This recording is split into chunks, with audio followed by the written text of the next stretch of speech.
Bem com vocês? Espero que sim. Nós estamos aqui trabalhando o PET. É o PET. O PET é o Plano de Estudos Tutorados, é um material didático elaborado pela Secretaria Estadual de Educação para esse tempo de pandemia e estudos remotos. Nós estamos no PET 7 e na semana 4, na semana 4. A série é o 6º ano do ensino fundamental. A disciplina é ensino religioso. Quem está falando com vocês aqui sou eu, professor Patrick Rocha. Um grande abraço para todos vocês. Vou pedir a gentileza de você curtir e se inscrever no meu canal, tá bom? O tema é textos sagrados e riscos do fundamentalismo textual. O que é o fundamentalismo? A gente vai ver aqui. Para início de conversa, já foi possível compreender que os textos sagrados são compostos por vários tipos de linguagem. E quando nos deparamos com os textos sagrados, muitas vezes não levamos em conta o dado da linguagem humana. Lemos poesias, alegorias, parábolas e outras formas de expressão como se fossem simples narrativas descritivas. Há também aqueles que leem literalmente o texto, sem contextualizá-lo, e podemos chamá-los de fundamentalistas. Mas agora acho que você já entendeu que os textos sagrados foram escritos em épocas diferentes da nossa época. Imagine se fôssemos registrar um texto sagrado em tempos de pandemia.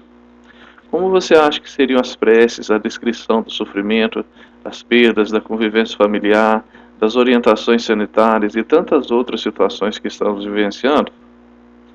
Imagina então, né? Se a gente tivesse que escrever sobre a realidade desse ano de 2020, que tem sido um ano muito difícil para todo mundo, né? Então, provavelmente ia ter surgido muito sofrimento, muita angústia, né? Muito medo.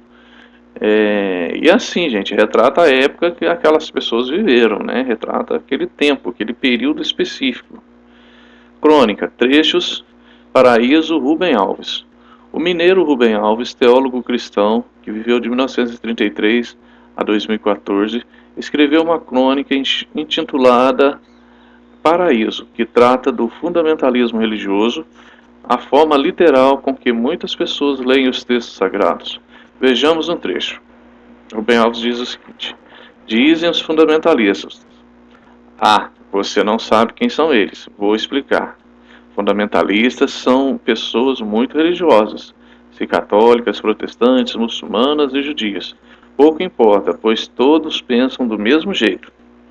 Eles pensam que Deus é o dono de um jornal.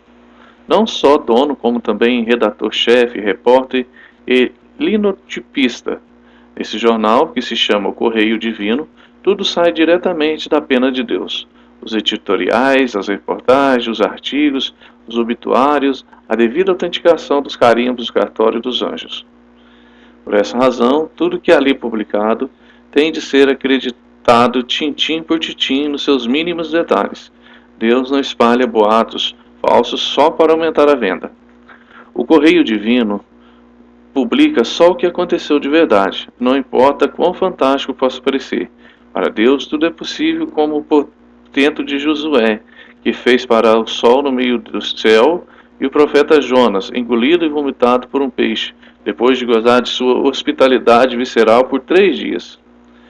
Pois eles, baseados no tal jornal, afirmam que Deus plantou um jardim maravilhoso há muito tempo, quase 6.000 anos, muito longe, lá pelas bandas do Iraque. Por um desentendimento entre Deus e um casal de jardineiros e uma cobra, Deus expulsou os dois de lá e fechou a porta do paraíso, que nunca mais foi achado. Por lá, hoje só se acha areia, guerra e petróleo, e dizem os entendidos que foi isso que restou do jardim de Deus, transformando óleo preto por artes do demo.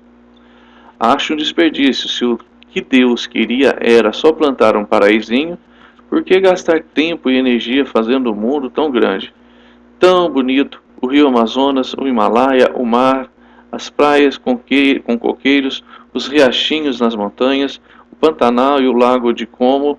Como é que onde estou agora? O que é e onde estou agora? Teria sido muito mais lógico fazer um mundo do tamanho do jardim.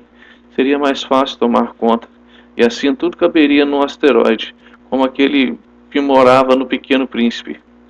Claro que isso tudo que falei é brincadeira, pois não acredito em nada disso. Eu leio os textos sagrados como quem lê poesia e não como quem lê jornal. Prefiro pensar que Deus é poeta a imaginá-lo como dono de jornal. Existirá ofensa maior para um poeta que perguntar se o seu poema é reportagem? Rubem Alves, Teologia do Cotidiano, Meditações sobre o Momento e a Eternidade, São Paulo, 1995. Atividades. Gente, atividade que eu já respondi, tá? E assim, eu leio os textos sagrados como quem lê poesia e não como quem lê jornal. Prefiro pensar que Deus é poeta a imaginá-lo como dono de um jornal. Existirá ofensa maior para um poeta que perguntar se o seu poema é reportagem? Rubem Alves, em Teologia do Cotidiano. Nesta crônica, número 1. Nesta crônica, Rubem Alves faz uma crítica aos fundamentalistas. Parece que Rubem Alves não faz uma caricatura deles, tratando especificamente da leitura literal que eles fazem da Bíblia. E você, o que pensa sobre as críticas dos textos? Você se relaciona com seu texto sagrado? A resposta. Isso é uma sugestão de resposta, tá, gente? Aí que é meio livre, mas estou dando uma sugestão. As críticas dos textos são fundamentalismo, são sobre o fundamentalismo. Desculpa, gente. As críticas dos textos sobre o fundamentalismo são válidas e verdadeiras, pois realmente muitas pessoas acreditam que a linguagem literal é a pura realidade. Os textos sagrados são repletos de símbolos e não podemos acreditar que tudo aconteceu literalmente, como o texto diz. Um exemplo interessante é o milagre de multiplicação dos pães e peixes feitos por Jesus. A impressão que temos é que Jesus fez uma mágica que fez surgir muitos pães e muitos peixes. Na realidade, o milagre foi que Jesus fez com que todos partilhassem os seus pães e alimentos para todos. Bonito, né? Tempestade de ideias. Registre as principais aprendizados que você adquiriu estudando a linguagem dos textos sagrados. Aqui também então uma resposta pessoal. Tá ok, gente? Grande abraço para vocês e até a próxima. Valeu!